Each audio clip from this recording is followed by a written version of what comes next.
कहानी शुरू होती है एक काल्पनिक शहर गौथम से, जहां आर्थर अपनी बूढ़ी माँ पेनी के साथ रहता है और ज्यादा बूढ़ी होने की वजह से आर्थर को ही अपनी माँ का ख्याल रखना पड़ता है। इसके बाद हम देखते हैं कि आर्थर एक जोकर है और अपनी रोजी रोटी चलाने के लिए जगह जगह जोकर बनकर परफॉर्म करता है। और जब एक दिन आर्थर ऐसी किसी एक जगह पर परफॉर्म कर रहा था, तभी हम देखते हैं कुछ बच्चे आकर उसके हाथ से एक बोर्ड को चुरा लेते हैं। जिसके बाद आर्थर उन बच्चों का पीछा करता है और थोड़ी देर बाद आर्थर को अपने पीछे भागने के बाद वो बच्चे उसे खूब मारते हैं, साथ में वो उसका बोर्ड भी तोड़ देते हैं।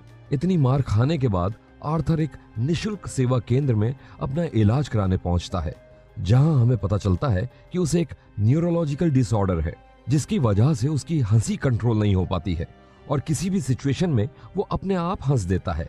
और इसी डिसऑर्डर का इलाज कराने वो उस सेवा केंद्र में जाता है, क्योंकि वहां उसे सारी दवाइयां फ्री में मिल जाती है। अपनी दवाई लेकर आर्थर अपने घर पहुंचता है, जहां हम देखते हैं पैसों के मामले में उसके घर की हालत ठीक नहीं है। और ये हाल सिर्फ आर्थर का ही नहीं, बल्कि इस चीज से गौतम शहर के ज्यादातर लोग परेशान हैं। इसके बाद हमें पता चलता है कि आर्थर की माँ पेनी ने अपनी जिंदगी के काफी साल उस शहर के सबसे रईस इंसान थॉमस वेन के घर काम किया था, और इसी वजह से पेनी थॉमस वेन को बार बार लेटर लिखा करती थी ताकि वो उन्हें उनकी तकलीफों से बाहर निकालने में उनकी कुछ मदद करे। लेकिन पेनी के एक भी लेटर का जवाब उसे आज तक नहीं मिला था। इसके बाद हम देखते हैं कि गौतम शहर में एक लाइव टीवी शो आता है, जो कि पूरे गौतम शहर में बहुत पॉपुलर है। और इस शो में लीड है मरी फ्रैंकलिन, जिन्हें आर्थर भी बहुत पसंद करता है। और इसी वजह से आर्थर एक बार इस शो में भी गया था, जहां वो पहली बार अपने आइडल मरी से मिल पाया था। इसके बाद अगले दिन की सुबह होती है और हम देखते हैं कि आर्थर ऑफिस में अपने सारे कलीग्स के साथ काम पर जाने के लिए तैयार हो रहा है कि तभी वहां उसका एक कलीग रैंडल उसे आकर सेल्फ डिफेंस के लिए एक गन देता है, क्योंकि उसे पता था कि उन बच्चों ने उसके साथ क्या किया था। इसके बाद आर्थर अपने बॉस से मिलने जाता है, जहां उसका बॉस उसे वो बोर्ड लाने को कहता है, जो बोर्ड उन बच्चों ने आर्थर से छीनकर तोड़ दिया था। और अगर आर्थर वो बोर्ड वापस नहीं ला पाया तो उसके पैसे उसकी सैलरी से ही कटेंगे। ये बात सुनकर आर्थर बहुत गुस्सा हो जाता है और अपना काम खत्म करने के बाद आर्थर अपने अपार्टमेंट में जाता है, जहां जाते जाते उसे एक सिंगल मदर सोफी मिलती है, जो उसके साथ वाले अपार्टमेंट में ही नई नई शिफ्ट हुई थी। अब रात को आर्थर अपनी नई नई गन से खेल रहा था, तभी मजाक मजाक में उससे अपने घर में ही गोली चल जाती है, जिससे वो बहुत डर जाता है। इसके बाद हम देखते हैं कि आर्थर सोफी का पीछा करता है और जहां जहां वो जाती है वो उसके पीछे पीछे जाता है। जिसके बाद उसी रात को सोफी उसके अपार्टमेंट में उससे मिलने आती है, जहां वो उससे पूछती है कि क्या वो आज उसका पीछा कर रहा था, जिसके जवाब में आर्थर उसे सब कुछ सच सच बता देता है और यहाँ से उन दोनों की बातें होना शुरू हो जाती हैं। जिसके बाद आर्थर उसे अपने स्टैंड अप कॉमेडी शो के लिए इनवाइट करता है। इसके बाद अगले दिन की सुबह होती है और हम देखते हैं कि आर्थर एक हॉस्पिटल में बच्चों के लिए परफॉर्म कर रहा था कि तभी वहां परफॉर्म करते करते उसकी पैंट से वो गन बाहर गिर जाती है और वहां मौजूद सभी लोग उस गन को देख लेते हैं। लेकिन आर्थर के बॉस को ये बात बिल्कुल पसंद नहीं आती है, जहां वो आर्थर को बताता है कि रैंडल ने उसे बताया कि उसने वो गन रैंडल से पिछले हफ्ते ही खरीदी है। जिसके बाद आर्थर का बॉस आर्थर को नौकरी से निकाल देता है। इसके बाद आर्थर जोकर का मेकअप उतारे बिना ही मायूस होकर ट्रेन से अपने घर वापस जा रहा था कि तभी वहां ट्रेन में 3 लड़के मिलकर एक लड़की को छेड़ रहे थे, जिन्हें देखकर आर्थर एकदम से हंसना शुरू कर देता है, जहां उसकी डिसऑर्डर की वजह से वो अपनी हंसी रोक नहीं पा रहा था, जिसकी वजह से वो तीनों लड़के उस लड़की को छोड़कर आर्थर को पीटना शुरू कर देते हैं। और तभी आर्थर अपनी बंदूक निकालकर उनमें से 2 लोगों को वहीं शूट कर देता है, और जबकि तीसरा लड़का वहां से भाग जाता है। जिसके बाद आर्थर उसका पीछा करता है और फाइनली उसे पकड़कर अपनी सारी बची गोलियां उसकी बॉडी में उतार देता है। जिसके बाद आर्थर वहां से भाग जाता है और वहां से दूर जाकर एक वॉशरूम में खुद को लॉक कर लेता है, जहां हम देखते हैं कि आर्थर उन सभी को मारने के बाद बहुत खुश था और उसे उन्हें मारने से बहुत खुशी मिली थी। अब अगले दिन की सुबह होती है और हम देखते हैं कि उन तीनों लोगों की मौत की खबर टीवी पर दिखाई जा रही थी, और तभी टीवी पर थॉमस वेन आता है, क्योंकि वो तीनों लोग उसी की ही कंपनी में काम किया करते थे।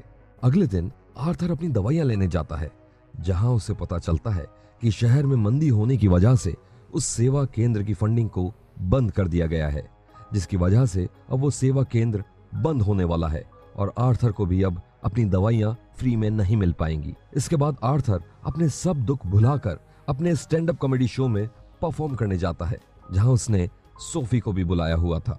लेकिन जैसे ही आर्थर वहां अपनी परफॉर्मेंस शुरू करता है, उसे तभी वहां हंसी आ जाती है, जिसके बाद वो अपने डिसऑर्डर के कारण पूरे शो में बस हंसता ही जाता है।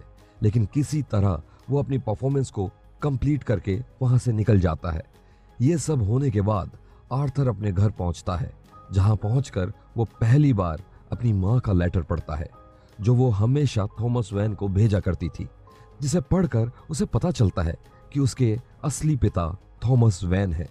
जिसके बाद वो अपनी मां पर बहुत गुस्सा हो जाता है। इसके अगले दिन आर्थर थॉमस वैन से मिलने उसके घर जाता है, जहां उसे सबसे पहले ब्रूस वैन मिलता है, जो कि थॉमस वैन का बेटा था।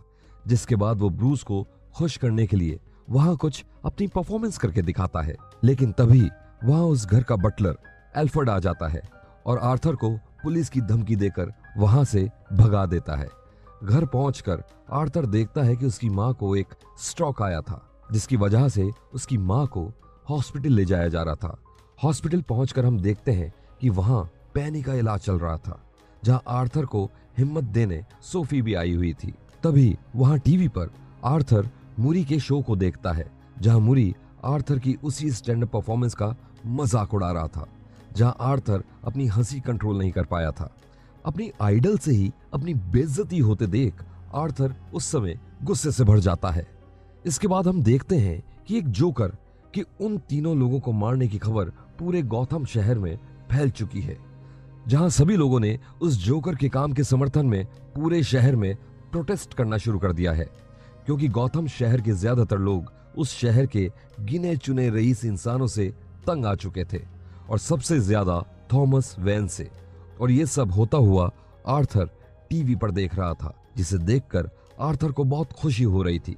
इसके बाद आर्थर एक मूवी थिएटर के बाहर पहुंचता है, जहां बहुत सारे लोग जोकर के मास्क डालकर प्रोटेस्ट कर रहे थे, क्योंकि उस थिएटर में गॉथम शहर के ज्यादातर अमीर इंसान मौजूद थे, जिनमें से एक थॉमस वेन भी था। तभी आर्थर पीछे के रास्ते से होता हुआ थिएटर में घुस जाता है और अंदर पहुंचकर वो थॉमस से जाकर मिलता है, जहां वो थॉमस से कहता है कि वो उसका बेटा है। जिसके बाद थॉमस उसे कहता है कि ये सब झूठ है और उसकी मां की दिमागी हालत शुरू से ही खराब थी, और साथ में वो पैनी का असली बेटा भी नहीं है, बल्कि उसे तो पैनी ने अडॉप्ट किया था। थॉमस की कही एक भी बात पर आर्थर को यकीन नहीं होता है। इसके बाद आर्थर इसी कंफ्यूजन के साथ अपने घर जाता है, जहां उसे मूरी की टीम से एक कॉल आता है और उसे पता चलता है कि मूरी ने उसे अपने शो में बुलाया है, जहां जाने के लिए आर्थर मान जाता है। इसके अगले दिन आर्थर अपनी मां की मेडिकल हिस्ट्री जानने के लिए आर्कम स्टेट हॉस्पिटल जाता है, जहां अपनी मां की मेडिकल हिस्ट्री पढ़कर उसे पता चलता है कि सच में पैनी ने उसे अडॉप्ट किया था, और साथ में आर्थर को यह भी पता चलता है कि उसकी मां का एक बॉयफ्रेंड था, जो कि उसे और उसकी मां को बहुत मारा करता था। उसी इंसान ने एक बार आर्थर के सिर पर इतनी जोर से मारा था कि उसका दिमाग परमानेंटली डैमेज हो गया था, और उसी वजह से आर्थर को वो न्यूरोलॉजिकल डिसऑर्डर हुआ था, जिसके कारण उससे अपनी हंसी कंट्रोल नहीं हो पाती है। इसके बाद आर्थर सोफी से मिलने उसके अपार्टमेंट में पहुंचता है, जहां सोफी उसे देखकर ऐसे रिएक्ट कर रही थी कि जैसे आर्थर उसके लिए कोई अजनबी हो।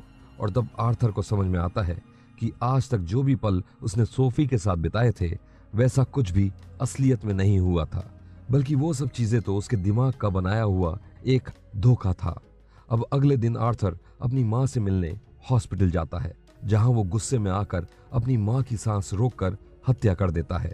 इसके बाद आर्थर अपने घर जाता है, जहां हम देखते हैं कि वो ये सब करने के बाद बहुत खुश है और अपना जोकर का मेकअप लगाकर और अपने बालों को हरा कलर करके मूरी के शो में जाने के लिए तैयार हो रहा है कि तभी उसके अपार्टमेंट में उससे मिलने उसके पुराने कलीग्स रेंडल और गैरी आते हैं। लेकिन तभी एकदम से आर्थर रेंडल पर हमला कर देता है और उसकी बर्बरता से हत्या कर देता है, और यह सब देखकर गैरी बहुत डर जाता है और आर्थर गैरी को वहां से सुरक्षित जाने देता है, क्योंकि गैरी ने कभी भी काम पर उसका मजाक नहीं उड़ाया था।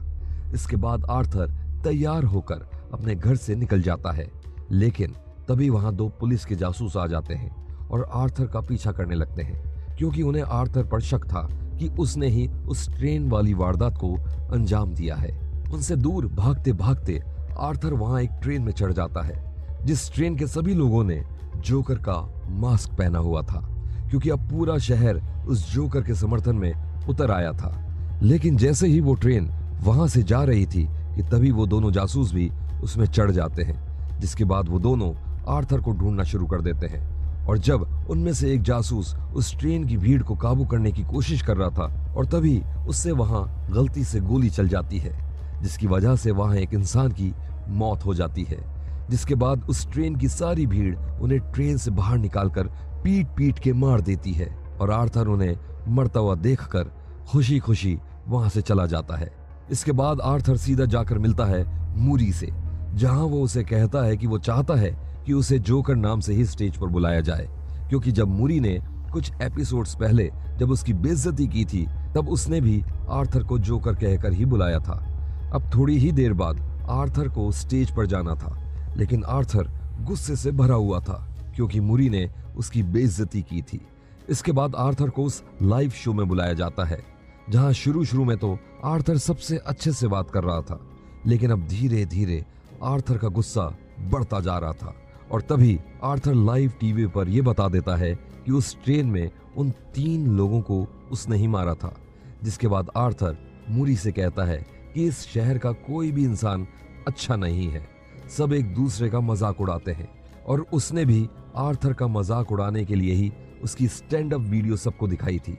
और यही नहीं, बल्कि आज उसने आर्थर को अपने शो पर भी इसीलिए ही बुलाया है, क्योंकि वो उसका फिर से मजाक उड़ाना चाहता है। और जब आखिर में मूरी आर्थर को पुलिस बुलाने की धमकी देता है, तभी आर्थर उसे उसी के लाइव शो के बीच में ही गोली मार देता है, जिसकी वजह से मूरी की ऑन द स्पॉट मौत हो जाती है।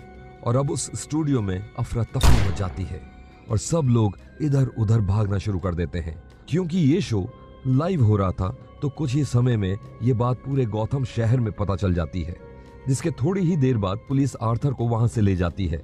अब आर्थर को पुलिस अपनी गाड़ी में पकड़ कर ले जा रही थी, और तभी रास्ते में आर्थर देखता है कि उसके बारे में जानने के बाद पूरे शहर में दंगे फैल चुके हैं।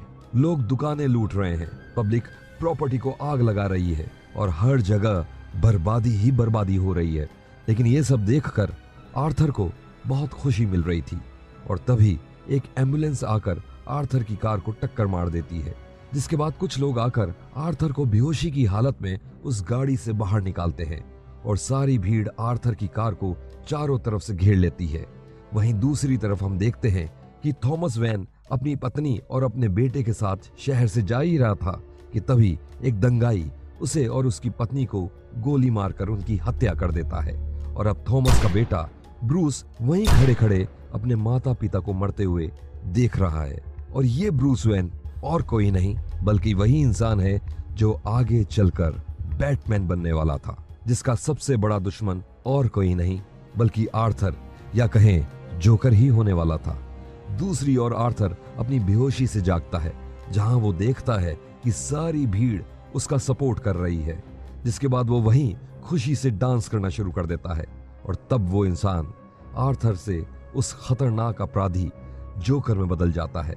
फिल्म के आखिर में हम देखते हैं कि आर्थर आर्खम हॉस्पिटल में मौजूद है, जहां उसकी थेरेपी सेशन चल रही थी, और वो उस थेरेपिस्ट के सामने हमेशा की तरह बस हंसता ही जा रहा है। और तभी हम देखते हैं कि आर्थर उस थेरेपिस्ट की भी हत्या करके वहां से भाग जाता है। तो ये थी जोकर फिल्म की सारी कहानी। आपको ये कहानी कैसी लगी हमें कमेंट्स में जरूर बताइएगा। Let's go. Yo, I'm like an addict, do I gotta have it. I ain't even playing, got a really bad habit. If it moves, gotta grab it. Fuse like a magnet, lose, won't have it till I'm doomed in a